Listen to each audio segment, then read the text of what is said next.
والصلاة والسلام على خاتم الأنبياء سيدنا وحبيبنا وشفيعنا محمد المصطفى وعلى آله المجتبى وأصحابه النجباء. اللهم صل على سيدنا محمد النبي الأمي الهاشمي وعلى آله وأصحابه نجوم الهدى. أما بعد فقد قال الله تبارك وتعالى في القرآن المجيد والفرقان الحميد: أعوذ بالله من الشيطان الرجيم. بسم الله الرحمن الرحيم.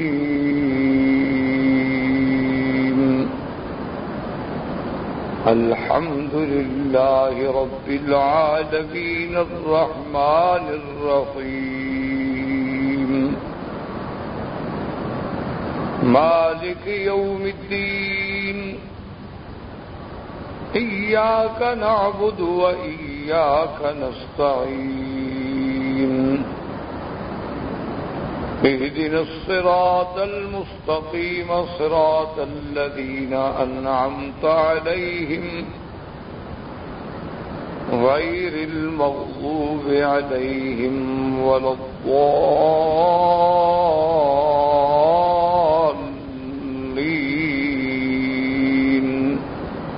آمين.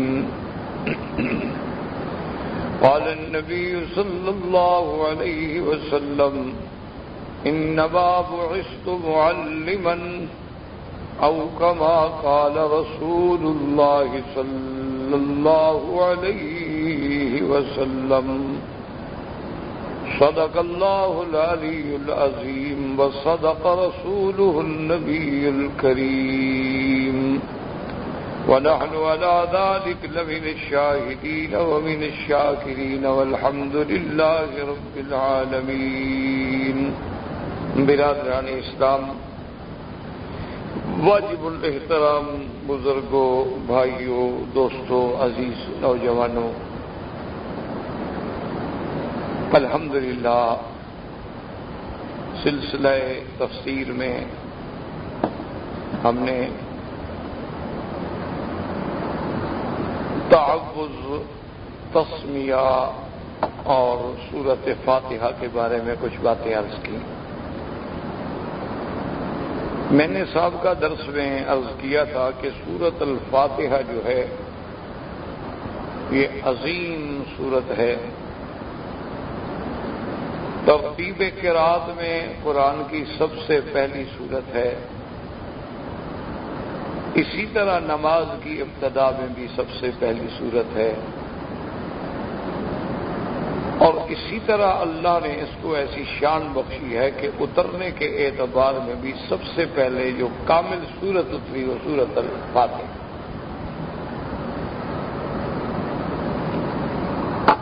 اور اسی کے ساتھ میں نے عرض کیا تھا کہ یہ سورۃ الفاتحہ جو ہے یہ فاتحہ بھی ہے، یہ وافیہ بھی ہے، یہ کافیہ بھی ہے، یہ شافیہ بھی ہے، یہ کنز بھی ہے، یہ ام المسئلہ بھی ہے، یہ افضل الدعاء بھی ہے.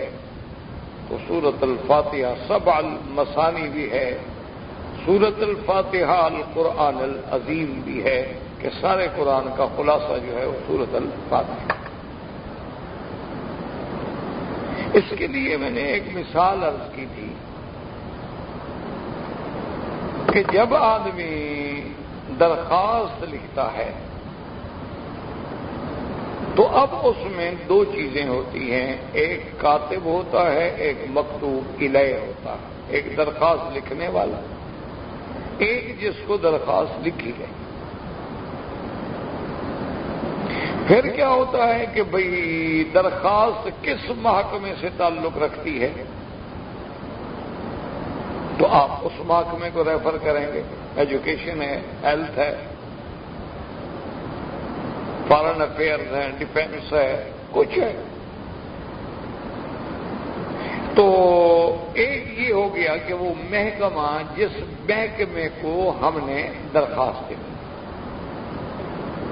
اور تیسرا درخواست میں کیا ہوتا ہے کہ بندہ درخواست دینے والے کو اپنا تعارف کراتا ہے کہ میں کون ہوں.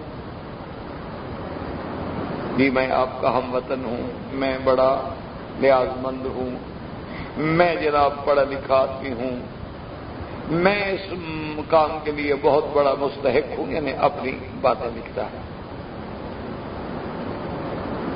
اور اسی طرح جس کو درخواست لکھ رہا ہے اس کے مناسب کا بھی لحاظ رکھتا ہے کہ جناب عالی اور آپ فلان اور آپ فلاں اور عالی مرتبت اور آپ غریبوں کی خدمت کرنے والے اور آپ نے جناب بڑا طالب العلموں کی عیادت کر رہے ہیں، یعنی آپ اس کے مناسب و القاب بھی لکھیں گے.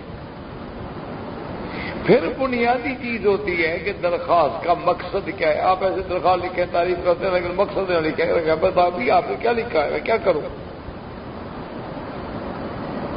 تو اب اسی لیے اب آپ دعا اس لیے علماء نے فرمایا نا کہ افضل، سب سے افضل اور جامع دعا اگر ہے تو سورۃ فاتحہ. اسی لیے تو آپ دیکھیں نا کہ ہر نماز چاہے وہ فرض ہے، چاہے وہ واجب ہے، فرض ایک اپنی سنت ہے اور نفل ہے، تہجد ہے، اشراق ہے، ضحیٰ ہے، صلاۃ التسبیح ہے، سب میں پڑھیں. سبع من المثانی. تو اس لیے علماء نے فرمایا کہ اب یہ دیکھیں کہ سورۃ الفاتحہ جو مسئلہ ہے تو اب مکاتب جو ہے لکھنے والا اس سے مراد تو پڑھنے والا ہے، کیونکہ کبھی درخواست زبانی ہوتی ہے، کبھی تحریری ہوتی ہے. کس کو ہم مخاطب کریں؟ اپنے اللہ سے. اور اس کی شان کیسی ہم بیان کر رہے ہیں کہ اس کی کہ تمام محامد کا سزاوار اللہ ہے، اس کے مناسب القاب، اور تمام عالم کے پالنے والا اللہ ہے. اس کی صفت ربوبیت، اس کی صفت رحمانیت، اس کی صفت رحیمیت.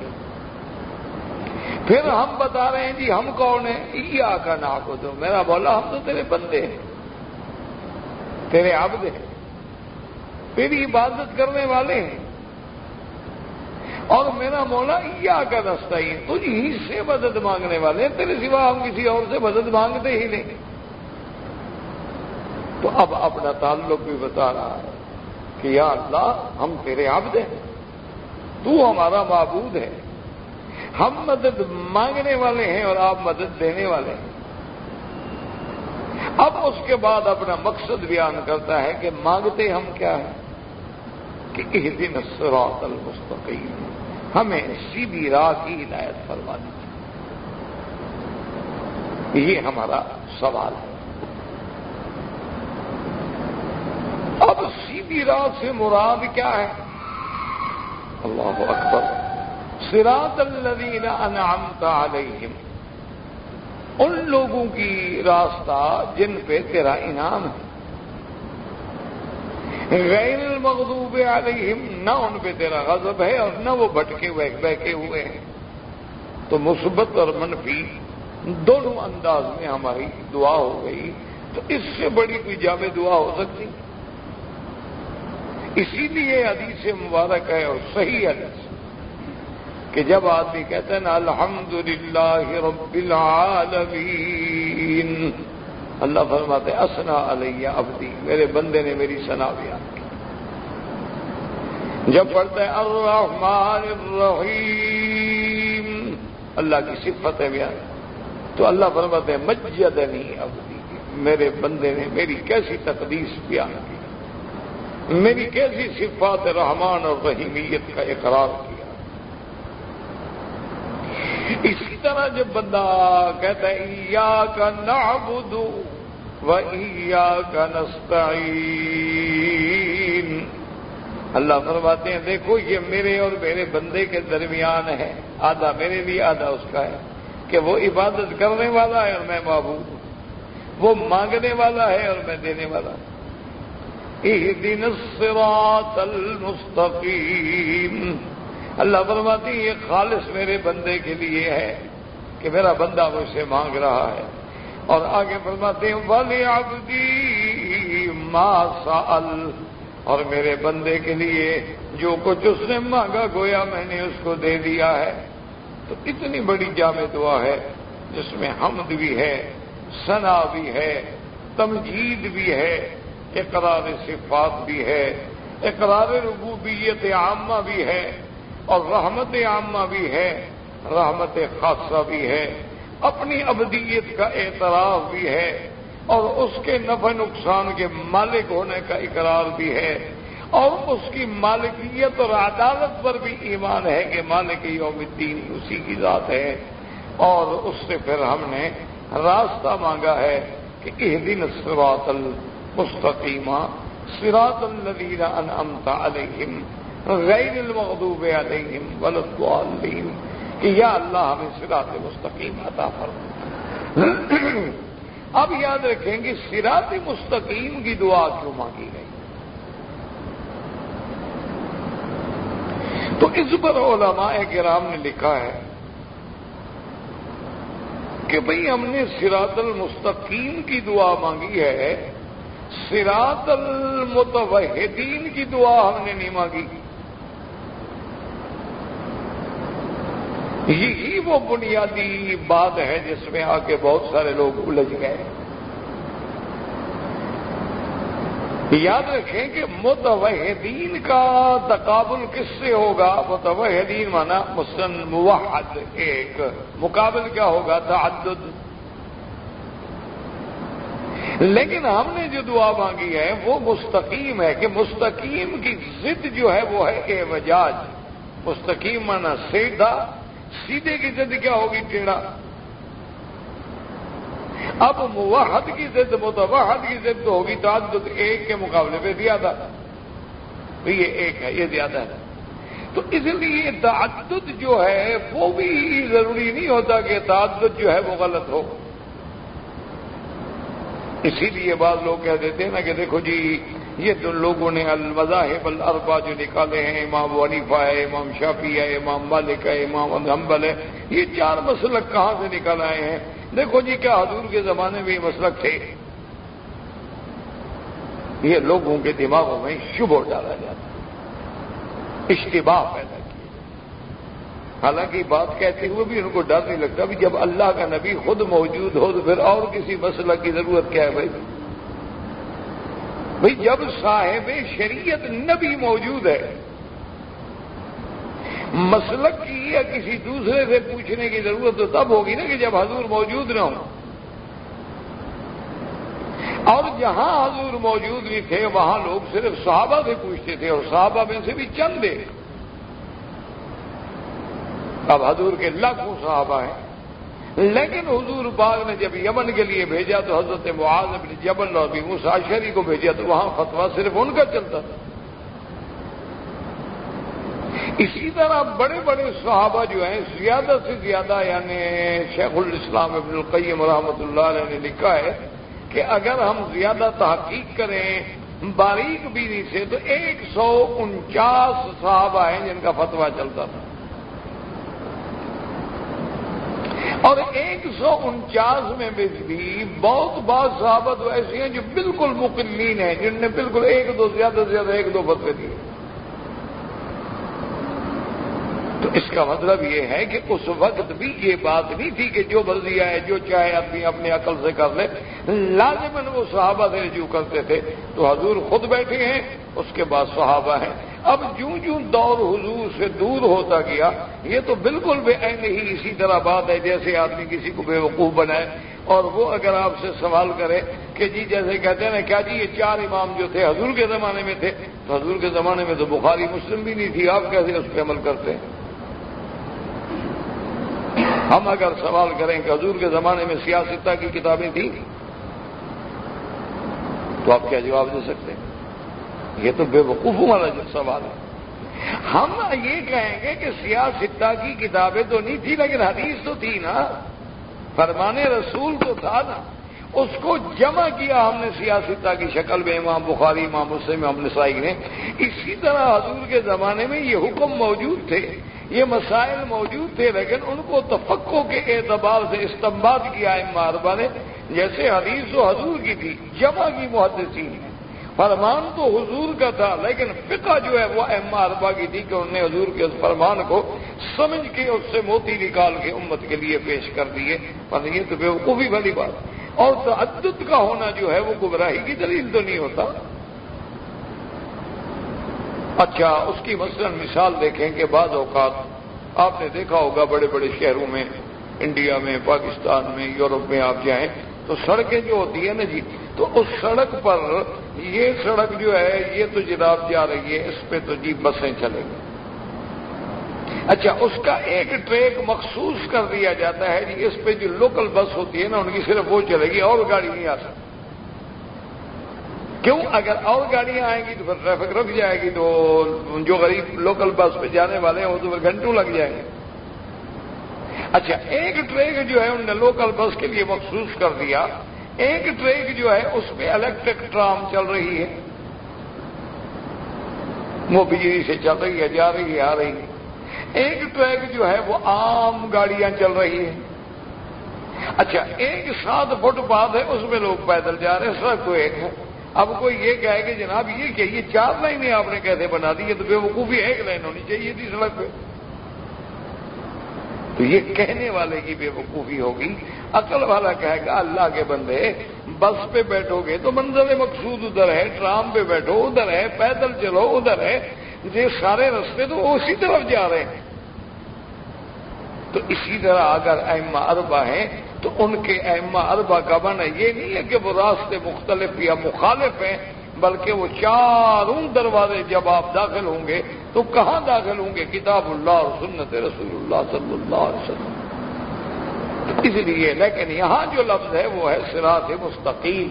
مستقیم کی ضد کیا ہوتی ہے؟ اعوجاج، کہ اللہ ہمیں اس راستے کی ہدایت فرما دے جو بالکل سیدھا ہو، جس میں ٹیڑھا پن نہ ہو، کیونکہ ٹیڑھا پن آ گیا، کجی آ گئی تو پھر آدمی گمراہ ہو جاتا ہے۔ اس لیے ہم نے یہ دعا کی۔ اچھا، اور دعا کی اہدنا الصراط المستقیم، اس کا بدل آگے کیا آیا؟ صراط الذین انعمت علیہم، کہ ان لوگوں کا راستہ جو منعم علیہم، جن پہ تیرا انعام۔ اچھا، یہ بدل جب لایا گیا تو اس سے ہمیں 2 فائدے نصیب ہوئے۔ ورنہ صراط المستقیم بھی تو کافی تھی نا، اہدنا الصراط المستقیم، سیدھا راستہ۔ لیکن اللہ نے اس کی آگے وضاحت کر دی کہ صراط الذین انعمت علیہم، ان لوگوں کا راستہ جن پہ تیرا انعام ہے، جو منعم علیہم۔ اچھا، وہ لوگ کون ہیں جی منعم علیہم؟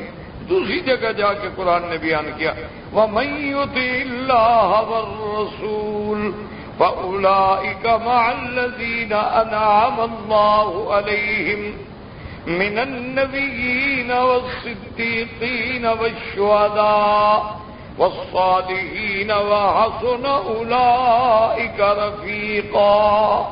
اللہ نے فرمایا منعم علیہم کون ہیں؟ نبیین ہیں، صدیقین ہیں، شہداء ہیں، صالحین ہیں۔ تو ان کا راستہ جو ہے یا اللہ ہمیں ان کا راستہ دکھا دو۔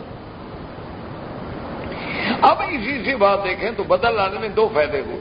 ایک فائدہ کیا ہوا کہ یا اللہ ہم جو دعا مانگ رہے ہیں اہدنا الصراط المستقیم، ہمیں دین کی ہدایت کر دے، ہماری دین کے راستے پہ چلا دے۔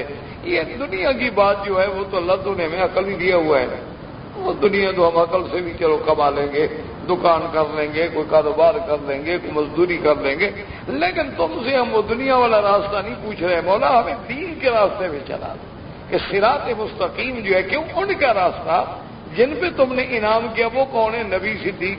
ان کا راستہ دولت تو نہیں ہوتی، ان کا راستہ تو دین ہوگا۔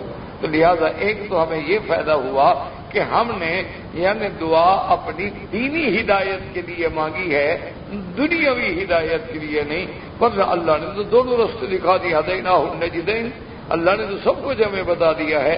تو اصل مہم جو ہے وہ دین ہے، کہ جب دین کی اصلاح ہو جائے تو دنیا تو اس کے تابع ہوتی ہے، دنیا تو چیز ہی کوئی نہیں۔ اگر دنیا اچھی ہو جائے اور دین بگڑ جائے تو کیا فائدہ، بندہ مارا گیا۔ لیکن اگر دین والا بن جائے تو دنیا تو اس کے تابع ہو۔ اسی لیے جیسے ایک واقعہ آتا ہے حضرت قاسم نانوتوی رحمۃ اللہ علیہ کا، ان کے زمانے میں ان کے کسی مرید نے آپ کی خدمت میں کچھ اشرفیاں پیش کی سونے کی۔ اس دور میں چھوٹی چھوٹی اشرفیاں کہتی، گنی بھی کہلاتی تھی، اشرفی بھی کہلاتی تھی۔ تو لوگ بلا پیسہ، چونکہ اس دور میں پیسے ہوتے تھے چاندی کے، درہم دینار سب چاندی کے ریالات، تو اب اتنے پیسے، ایک آدمی 10,000 ریال رکھنا ہو تو پھر سر پہ اٹھائے نہیں ہو تو اس کے لیے گدا منگوا کے لے جائے نا، کیوں بوجھ ہے اس کا۔ تو لوگ پھر یہ کرتے تھے کہ بھی چلو 1,00,000 ریال رکھنا تو بڑا مشکل ہے، 1,00,000 کی گنیاں لے کے رکھ لو، اور ایک گنی تقریباً 100 کی، 200 کی، 500 کی، 50 کی، تو محدود ہو گئی نا چیز، تھوڑا وزن ہو گیا، اور ہے بھی سونا، جب چاہو بیچ دو۔ تو اس نے حضرت کی خدمت میں جا کے کچھ اشرفیاں پیش کی سونے کی، حضرت قبول فرمائے۔ حضرت نے فرمایا ابھی فقیر کو ضرورت نہیں۔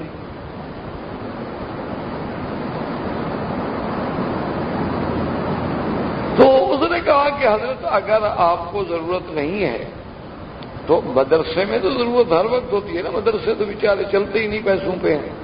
تو آپ نے فرمایا کہ بھائی مدرسے کو تو ضرورت ہے، لیکن مدرسہ تو آپ نے بھی دیکھا ہوا ہے، تو اس کے لیے میرے پاس آنے کی کیا ضرورت ہے، مدرسے میں چلے جائیں اور جمع کرا دیں، وہاں سے جا کے اپنی رسید لے لیں۔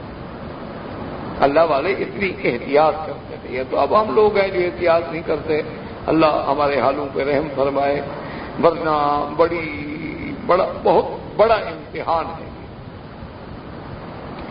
میں نے اپنے والد صاحب رحمۃ اللہ علیہ کو دیکھا، ایک دفعہ ہم بیٹھے ہوئے تھے، پرانی بات ہے، تو ایک آدمی نے آ کے والد صاحب کی خدمت میں، یعنی کوئی ایک گڈی سی نوٹوں کی، میرا خیال ہے وہ 100 کے تھے، وہ پیش کی، 10,000 ہوگا یا 5,000 ہوگا، اللہ عالم، میں نے گنا تو نہیں، میں نے دیکھا بھی اتنے نوٹ تھے، وہ پیش کیے۔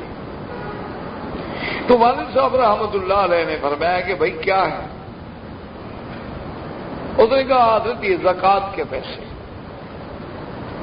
تو فرمایا کہ بھائی میں تو زکوٰۃ کا مستحق نہیں، میں تو اللہ نے مجھے تو ذمہ دار